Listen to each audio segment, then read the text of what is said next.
عظیم احمد نام ہے میرا. مفتی صاحب سے سوال ہے کہ حج میں کون سی دعا افضل ہے؟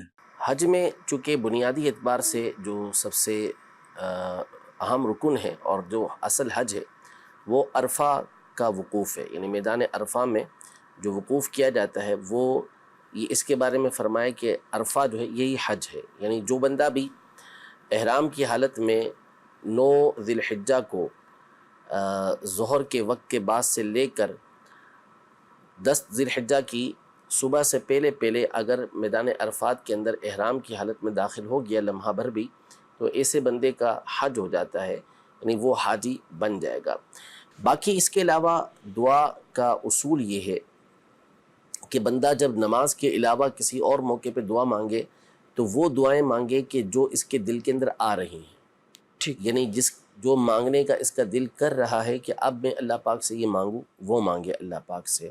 اس میں کسی ترتیب کا ہونا یہ ضروری نہیں ہے. آپ کے ذہن کے اندر جو بات آ رہی ہے، دل میں جو بات آ رہی ہے، عربی میں یا اردو میں؟ ہاں اردو میں مانگے، عربی میں مانگے. ظاہر ہے کہ اکثریت تو وہ ہوتی ہے کہ جو عربی نہیں جانتی تو وہ اردو میں ہی مانگے گی. دل کے اندر جو بات آئی ہے اس کو عربی میں تعبیر کرنا، عربی زبان میں اس کو بولنا، یہ ظاہر ہے کہ ہر ایک کے لیے ممکن نہیں ہوتا.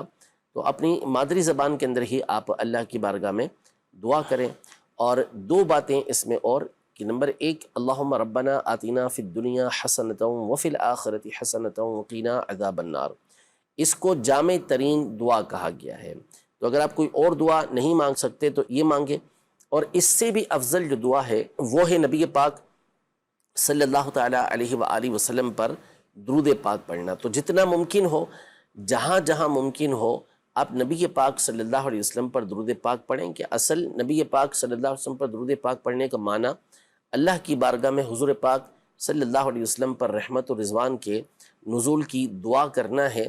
اور جب ہم یہ دعا کرتے ہیں تو یہ یقینی طور پہ قبول ہوتی ہے اور اس کی برکتیں پھر ہمیں بھی ملتی ہیں. تو آپ وقتاً فوقتاً کثرت کے ساتھ درود پاک پڑھتے رہیں، انشاءاللہ اس کی برکات سے آپ کی دیگر حاجتیں بھی پوری ہو جائیں گی. تلبیہ حاجی صاحبان یہ بھی بکثرت پڑھنا ہے؟ کب پڑھیں، کہاں کا پڑھنا ہے اور کہاں موقوف کرنا ہے؟ جی ہاں، جیسے ہی حج کا احرام باندھیں گے جی تو اس وقت سے تلبیہ کہنا یہ سنت مبارکہ ہے. یعنی اب مسلسل تلبیہ کہتے رہیں، سب سے افضل ان کے لیے تلبیہ کہنا ہے. اور اگر جیسے کوئی بھی حالت تبدیل ہوتی ہے، بیٹھے ہوئے ہیں، کھڑے ہوئے، تو اس وقت تلبیہ پڑھیں.